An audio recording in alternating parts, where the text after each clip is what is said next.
문제달인 신혜순입니다. 국가직 공무원 직업상담사 직렬 직업상담 심리학개론 핵심 강의 시작하겠습니다. 25강 사회학습 이론, 사회인지적 이론, 인지적 정보처리 이론과 가치 중심적 진로 이론에 대해서예요. 첫 번째 크롬볼츠의 사회학습 이론인데요.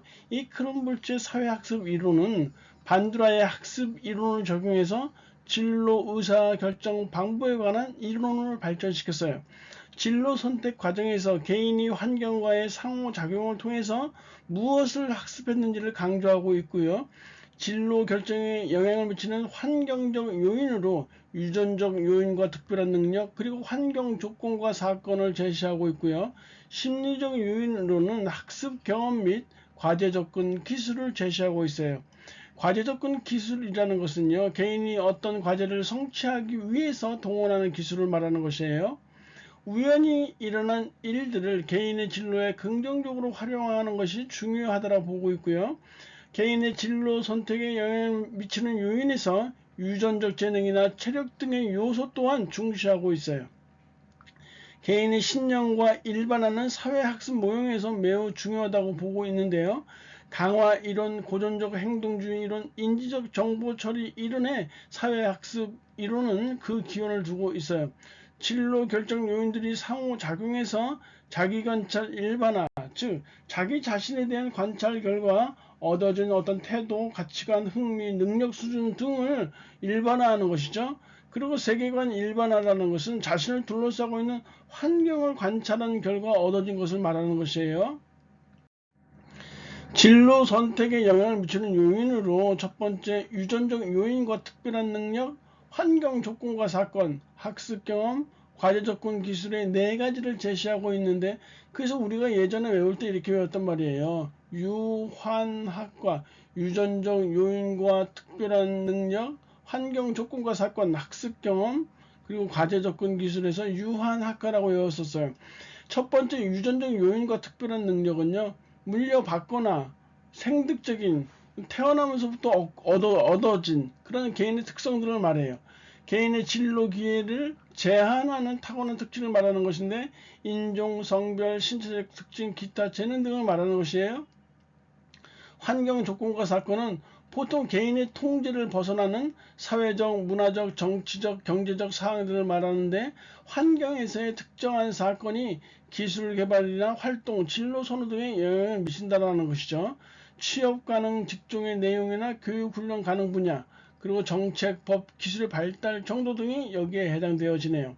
학습 경험은요, 개인이 과거에 학습한 경험은 현재 또는 미래의 교육적, 직업적 의사결정에 영향을 미친다는 것이에요. 도구적 학습 경험과 연상적 학습 경험으로 구분되고 있어요. 이 도구적 학습 경험은 어떤 행동이나 인지적 활동에 대한 정적, 부적 강화에 의해서 이루어지고요. 연상적 학습 경험은 이전에 경험한 감정적 중립 사건이나 자극을 비중립적 사건이나 자극과 연결시킴으로써 이루어지는 것이에요. 과제 접근 기술은 목표 설정이나 가치 명료화, 대안 형성, 그리고 직업적 정보 획득 등을 포함하는 기술인데요. 유전적 요인, 환경 조건, 학습 경험의 상호작용으로 인해서 형성된 기술이며, 개인이 직면한 문제 해결과 과업의 성패에 영향을 미친다라고 말하고 있어요. 크롬볼츠가 제시한 계획된 우연 이론이라는 것이 있는데요.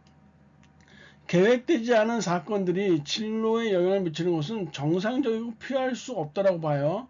그리고 바람직한 것임을 인정하는 것을 의미하는 것이에요. 때문에 내담자의 이 불안을요, 정상적인 것으로 간주하고 있어요. 우연한 사건을 다루기 위한 기술로서 5가지 제시되고 있어요. 호기심, 인내심, 융통성, 낙관성, 위험 감수, 그래서 호인융락이 이렇게 외웠었어요. 우연한 사건을 다루기 위한 기술 첫 번째 호기심은요, 새로운 학습 기회를 탐색하게 해주며 성장감을 느끼게 해주죠. 인내심은 좌절에도 불구하고 인내심을 갖고 일관된 노력을 계속하는 것이에요.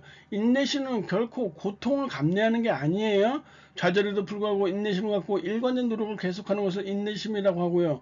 융통성 또는 유연성은요, 태도와 상황을 변화시킴으로 인해서 세상을 다양한 관점으로 바라보는 것을 말해요. 낙관성은 새로운 기회를 긍정적으로 이해하고 해석하는 것이고, 위험 감수는 실패의 위험과 불확실한 결과 앞에서도 실행하는 것을 위험 감수라고 하고 있어요. 사회 인지적 진로 이론인데요. 반두라의 사회학습 이론을 토대로 해서 렌트나 브라운, 해케트와 배츠 등이 발전시킨 이론이에요. 자기 효능감 또는 자아 효능감의 개념을 도입함으로써 진로 발달과 선택에 있어서 자신에 대한 평가와 믿음을 강조하고 있어요. 한마디로 말해서 자기 효능감은 자신감이라고 보시면 돼요. 학습 경험을 형성하고 진로 행동에 단계적으로 영향을 주는 구체적인 매개 변이를 찾는 데 목표를 두고 있고요. 결과 기대와 개인적 목표가 자기 효능감과 상호작용해서 개인의 진로 활동의 방향을 결정한다라고 주장하고 있어요. 개인의 진로 선택과 수행에 영향을 미치는 성이나 문화적 이슈 등도 다루고 있어요. 삼축 호혜성 인과적 모형과 변인이라는 것이 있는데요. 개인과 환경 간의 상호작용을 분류하고 개념화하기 위해서 만들어진 모형이에요.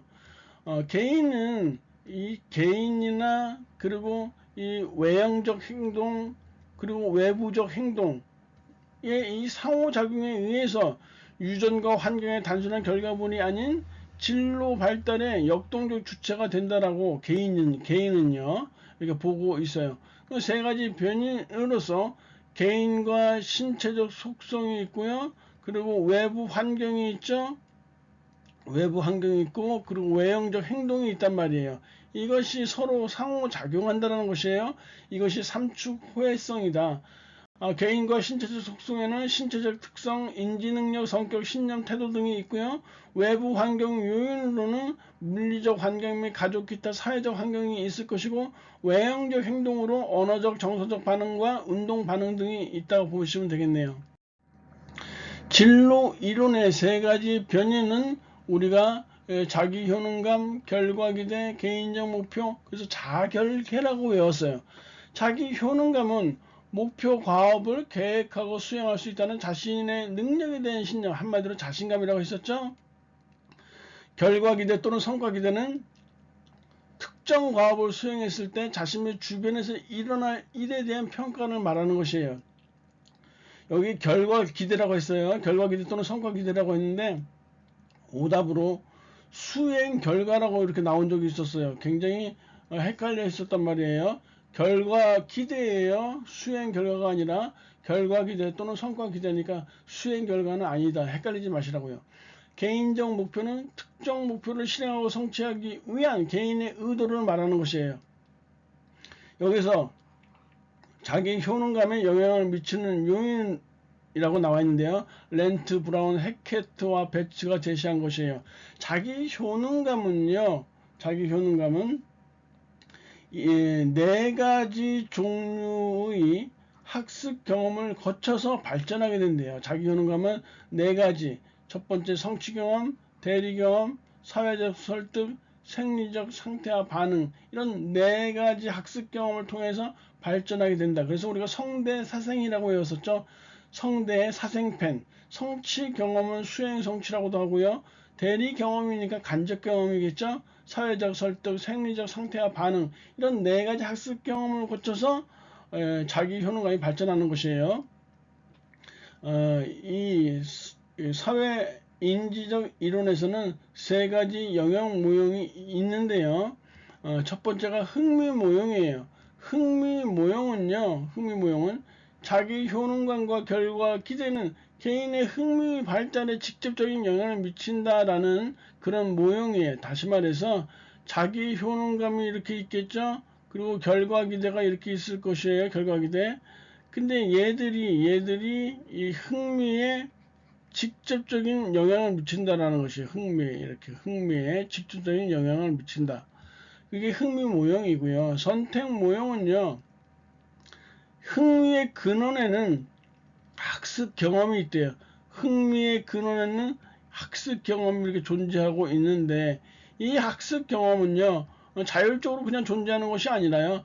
개인적 환경적 배경, 개인적 환경적 이 배경에 의해서 개인적 환경적 배경에 의해서 제한을 이렇게 받는 것이에요. 학습 경험은 흥미의 근원의 학습 경험이 있는데 개인적 환경적 배경에 제한을 받는 학습 경험이 있어요. 그리고 이 학습 경험이 자기 효능감과 결과 기대에 영향을 준다라는 것이에요. 이게 선택 모형이에요. 수행 모형은요, 개인의 능력이나 자기 효능감, 결과 기대 및 수행 목표 등을 통해서 개인의 수행 수준과 수행의 지속성을 설명해 주는 것이 수행 모형이에요. 여기에 이렇게 수행 목표가 있겠죠. 이렇게 수행 목표. 그리고 수행 결과 수준이라는 것이 있어요. 수행 결과 수준이 있어요. 이게 바로 세 가지 영역 모형. 정리해 볼게요. 세 가지 영역 모형은 흥선수에서 흥미 모형, 선택 모형, 수행 모형이 있는데, 흥미 모형은 이 자기 효능감과 결과 기대가 흥미에 직접적인 영향을 미친다라는 것이에요. 그 다음에 선택 모형은 흥미 모형의 근원에는 학습 경험이라는 것이 있는데, 이 학습 경험은 개인적 배경과 환경적 배경에 제한을 받는 것이에요. 이런 개인적 환경적 배경에 제한을 받는 학습 경험이 자기 효능감과 결과 기대에 영향을 미친다라는 것이 선택 모형이고요. 수행 모형은요, 개인의 능력이나 자기 효능감, 결과 기대 및 수행 목표 등을 이렇게 통해서 개인의 수행 수준과 수행의 지속성을 설명해 준다는 것이 바로 수행 모형이에요. 그래서 세 가지 영역 모형, 흥미 모형, 선택 모형, 수행 모형에 대해서 알아봤고요.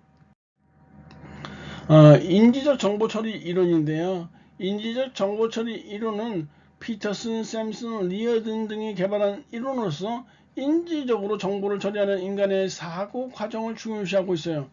개인이 자신의 운명을 결정 및 통제함에 있어서 인지의 역할이 매우 크다는 것을 강조하고 있고요. 내담자가 진로 발달과 선택에서 욕구를 분류하고 지식을 획득해서 자신의 욕구가 무엇인지 알 수 있게 돕는다라는 이론이에요. 개인이 진로 결정과 진로 문제 해결 및 의사 결정을 위해서 어떻게 정보를 이용하는지의 측면에서, 정보 이용의 측면에서 인지적 정보 처리 개념을 진로 발달에 적용시킨 이론이다라고 보시면 되겠네요. 인지적 정보 처리 관점의 기본 전제를 보시면요, 진로 선택은 인지적 과정 및 정의적 과정의 상호작용 결과이며 하나의 문제 해결 활동이라고 봤어요. 진로 성숙은 진로 문제를 해결할 수 있는 자신의 능력에 달려 있고요. 진로 발달은 지식 구조의 끊임없는 성장과 변화를 포함하고 있어요. 진로 문제 해결은 고도의 기억력을 요하는 문제이고, 진로 상담의 최종 목표는 진로 문제 해결자이면서 의사결정자인 내담자의 잠재력을 증진시키는 것이라고 보고 있어요. 개인에게 학습 기회를 제공함으로써 개인의 처리 능력을 발전시킨다라는 것이죠. 진로 정보 처리 영역 피라미드라는 것이 있는데요. 피라미드니까 피라미드를 한번 가볍게 이렇게 그려봐야 되겠죠. 이렇게 피라미드가 있다고 봤었을 때요. 3단계 정도로 보시면 되겠는데요. 맨 밑에 있는 것이 자기 지식 영역이에요. 자신에 대한 지식 영역이에요. 자신에 대한 지식 영역이고, 그리고 그 옆에 있는 것이 직업에 대한 지식 영역이에요. 직업에 대한 지식 영역. 그래서 맨 하단에 있는 것은요, 지식 영역에 해당되어져요. 두 번째 있는 것이요, 진로 의사 결정 과정, 우리가 흔히 말하는 커사비 과정, 우리 직장사에서는 가스배 과정 이렇게 외웠었죠. 커사비 과정이 여기에 해당되어져요. 이렇게. 그래서 여기는 의사결정 영역이에요. 의사결정 영역. 맨 위에가 그 메타인지 초인지예요. 초인지고, 여기가 실행능력 영역이에요. 실행능력 영역에 해당되어지는 것이에요. 이게 바로 진로 정보 처리 영역 피라미드를 말하는 것이에요. 자신에 대한 지식, 자기 지식 영역이요. 흥미적성 가치 등을 측정해서 자신에 대한 지식을 파악하는 영역이 자신에 대한 지식 영역이에요. 두 번째, 직업에 대한 지식 영역은 직업에 대한 정보를 축적하고 분류하는 직업 분류 체계로 발전되는 영역이다. 여기 직업 지식 영역이 있죠. 그래서 맨 하단이 바로 지식 영역에 해당되어져요. 두 번째, 진로 의사 결정 과정은요, 내담자의 합리적인 의사결정을 돕기 위해서 모델을 개발한 영역인데요. 커사비 과정이라고 해요. 의사소통과 문제를 점검 및 분석하고 종합해서 가치를 평가하고 실행에 옮기는 과정으로 합리적인 의사결정을 내리는 5단계 과정이에요. 그래서 첫 번째가 의사소통이죠. 의사소통과 문제를 인식하는 단계로서 현재 상태와 바라는 상태 간의 차이가 있다는 것을 자각하게 되고요. 분석이에요. 그 다음에 자신에 대한 이해와 직업에 대한 이해를 검토하는 단계고, 종합이죠. 자기 지식과 직업 지식을 바탕으로 해서 자신에게 적합한 직업 대안을 선택하는 단계예요. 가치 부여는 대안들의 우선순위를 정하는 단계로서 몇 개의 진로 대안에 대해서 구체적으로 가치를 평가하는 단계예요. 실행은 자신의 잠정적 선택을 실행하기 위한 계획을 구상하고 실천하는 단계로서 우선순위에 따라 자신의 선택을 어떻게 행동에 옮길지 생각하는 단계. 그래서 우리가 커사비 과정, 가스배 이렇게 외웠어요. 여기가 의사결정 영역이에요. 마지막에 초인지, 메타인지 단계는요. 맨 위에 있는 것이죠. 최상위 과정으로서 합리적인 의사결정을 내리기 위해서 자신의 진로 의사결정 과정 전체를 조망하는 능력을 말해요. 초인지 또는 메타인지라고 하는데, 이거는 직무를 수행할 때 문제를 해결하기 위한 사고 기능으로서 자기 대화와 자기 인식 및 모니터링과 통제 등을 통해서 자신이 어떤 생각을 하고 있는지에 대해서 사고하는 개념을 초인지, 메타인지라고 해요. 네 번째, 브라운의 가치 중심적 진로 접근 모형인데요. 인간의 행동은 상당 부분 개인의 가치에 의해서 영향을 받는다라고 가정하고 있어요. 가치가 진로 결정 과정에서 가장 중요한 작용을 하며 흥미는 상대적으로 영향을 크게 미치지 않는 것으로 봐요. 기존의 이론들은 흥미가 굉장히 중요하다고 봤었는데, 이 브라운의 가치 중심적 진로 접근 모형에서는 흥미는 영향을 크게 끼치지 않는 것으로 보고 있어요. 가치는 개인이 물려받은 특성과 경험의 상호작용에 의해서 형성되는 것으로 보고 있어요. 주요 전제를 보시면 개인이 우선권을 부여하는 가치는 얼마 되지 않는다. 그렇죠. 우리가 돈, 명예, 권력, 개인이 우선권을 부여하는 가치들은 그렇게 썩 많지 않아요. 몇 개 안 돼요. 우선순위가 높은 가치들은 생애 역할 선택의 가장 중요한 결정 요인이 되기도 하죠. 그렇죠. 내가 우선순위를 돈에 뒀다면은 돈을 많이 벌어들일 수 있는 생애 역할에 나는 충실해야 될 것이에요. 세 번째, 가치는 환경 속에서 가치를 담은 정보를 획득하면서 학습된다. 그렇죠. 어렸을 때 부모님이 돈 때문에 많이 다투는 상황, 다투는 환경 속에서 놓여있던 아이는 돈을 자신의 우선권을 부여하는 가치로 선택할 수밖에 없었을 것이에요. 생애 만족은 중요한 모든 가치를 만족시키는 생애 역할들에 의존할 것이고요. 한 역할의 특이성은 역할 안에 있는 필수적인 가치들의 만족 정도와 직접 관련이 되어지고요. 생애 역할에서의 성공은 학습된 기술, 인지적, 정의적, 신체적 적성 등 다양한 요인들에 의해 결정되어진다는 거 중요한 내용이에요. 20년도 공시인데요. 크럼볼츠의 계획된 우연 모형에서 제시한 것이에요. 첫 번째, 새로운 기회가 올 때 그것을 긍정적으로 보는 것은 타협이라는 것은 없어요. 낙관성이죠. 2번, 불확실한 결과 앞에서도 행동화하는 거, 위험 감수예요. 호기심이 아니라요. 호기심은 새로운 학습 기회를 탐색하는 것이죠. 3번의 융통성이 태도와 상황을 변화시켜서 세상을 다양한 관점에서 바라보는 거, 3번 정답이고요. 4번에 좌절에도 불구하고 노력을 지속하는 것은 인내심이에요. 고통 감내력이 아니라. 3번 정답이네요. 21년도요. 진로 정보 처리 이론에서 진로 정보 처리 영역 피라미드 구성 요소가 아닌 거. 지식 영역 있죠. 의사결정 기술 영역 있죠. 초인지 영역 있죠. 3번에 진로 정보 평가 영역은 존재하지 않아요. 없는 것이에요. 그래서 3번이 틀렸네요. 강의진이 고생하셨고요. 다음 시간에 뵙도록 하겠습니다. 감사합니다.